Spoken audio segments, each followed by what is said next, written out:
Life will always test your emotions. But the Stoics taught that strength isn't in avoiding pain, it's in mastering your reaction to it. Marcus Aurelius wrote, "You have power over your mind, not outside events."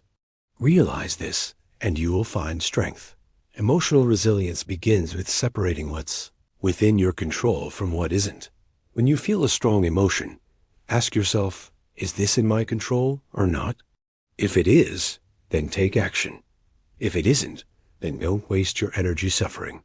You'll have much better emotional resilience if you follow these practices. Let's get started. The first one is Seneca's reminder: don't suffer twice. We often suffer more in our heads than in reality because we voluntarily add to our pain by constantly thinking about it. When life knocks you down, you have two options. The first option is to stay down and suffer. The second is to get back up and keep going. The difference between the two is your mind. The Stoics knew that suffering is inevitable, but they also knew that we can choose how long to suffer. For example, you might be suffering right now from something that happened years ago. Why are you still suffering? Because you keep replaying that event in your mind over and over again. And you know what happens every time you think about it? You feel the pain all over again. So you end up suffering from the same thing multiple times. That's what Seneca meant when he said we suffer more often in imagination than in reality. Imagine you burned yourself as a child. You may instantly pull your hand away from the flame. Why? Because your brain has already imagined the pain of being burned, and your body reacts to that imaginary pain by pulling away. In other words, your brain has already made you suffer, so you won't have to suffer the real pain. So you see, suffering is inevitable. But suffering the same thing multiple times by replaying the event in your mind over and over again, that is a choice. And it's a bad choice because it makes things worse. Instead, you should experience hardships only once in reality. When you feel the pain of a difficult situation, don't try to avoid it or escape from it. Accept it and go through it. Seneca says that it's better to endure pain once than to prolong it through our own fault. He says, "He who postpones his happiness envies the dead." So don't postpone your happiness by escaping from your problems, or trying to make yourself feel better by daydreaming or distracting yourself. Instead, face your problems head on. This is how you build emotional resilience. It's like a muscle that needs to be exercised. If you want to become more resilient, you need to start facing your problems instead of running away from them. Of course, this doesn't mean that you should take breaks or ask for help when things get too tough. But it does mean that you shouldn't avoid your problems or pretend that they don't exist. When you feel pain, acknowledge it and deal with it. Second, pause before reacting. You don't have to act on every emotion you feel. Take a moment to pause, reflect, and choose how you want to respond. In today's world, we're encouraged to express our emotions freely. However, this idea that you should just say or do whatever you feel can be harmful to your emotional health. Why? Because sometimes our emotions lead us to do things we later regret. Have you ever been in a situation where you said something you didn't mean, or did something you later regretted? Maybe you felt angry, and you lashed out at someone without thinking about the consequences. Or maybe you were so excited about something that you couldn't contain yourself, and you told someone a secret you weren't supposed to tell. These are examples of how our emotions can get the best of us. But here's the thing, we don't have to act on every emotion we feel. We can take a moment to pause, reflect, and choose how we want to respond. This is what the Stoics meant when they said, "You have power over your mind, not outside events. Our reactions to events are under our control."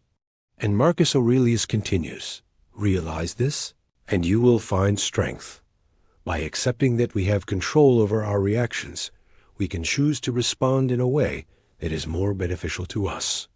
So before you react to your emotions, take a step back and ask yourself, is this reaction really necessary? And if it is, how can I express myself in a way that is more constructive? Third, Journal your emotions. Many people try to ignore or suppress their negative emotions, but this can lead to a buildup of negative energy that can manifest in unhealthy ways. Writing in a journal allows you to express and process your emotions in a healthy way. By writing about your feelings, you're able to identify and understand them better. This can help you to develop a deeper sense of self-awareness, which is essential for building emotional resilience. Furthermore, journaling can help you to reframe negative thoughts and challenge negative beliefs. For example, when you're feeling anxious or stressed, you might start to believe that you're not capable of handling the situation. But when you take the time to write about your feelings, you might realize that these thoughts are irrational and that you do have the ability to overcome the challenge. This kind of cognitive restructuring is an important part of developing emotional resilience. Additionally, journaling can help you to let go of negative emotions.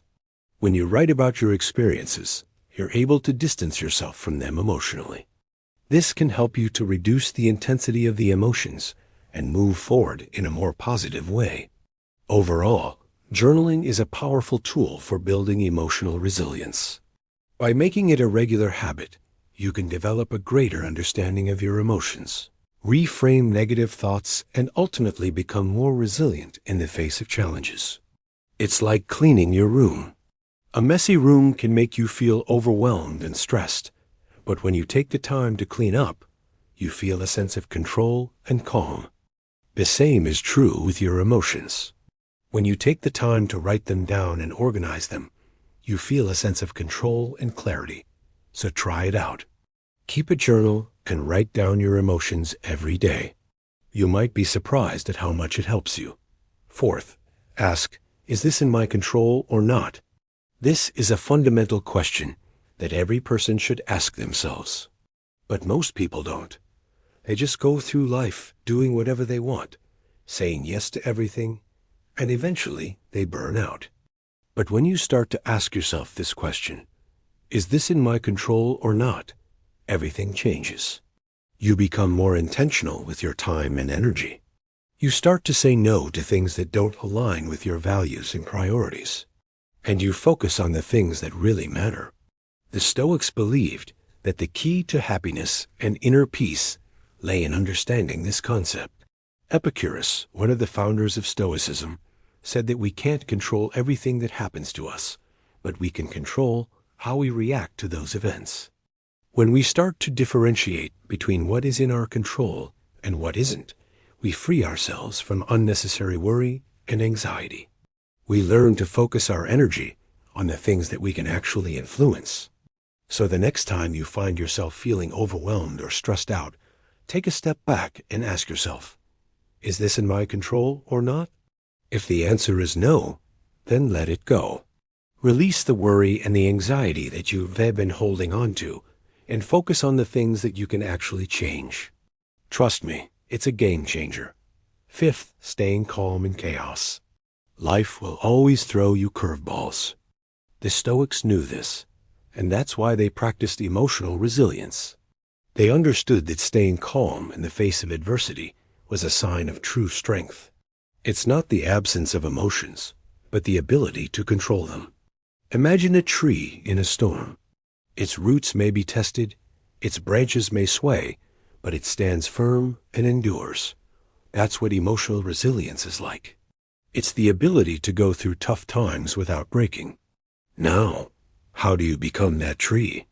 Through discipline. The Stoics practiced mindfulness and self-awareness. They knew that the first step to controlling your emotions was understanding them. Modern psychology supports this. Techniques like deep breathing, meditation, and yoga have the same goal. They help you connect with your emotions in a healthy way. The key is to observe your emotions without judgment. See them as visitors passing through your mind, not as permanent residents. Remember, you're the captain of your ship, the master of your soul.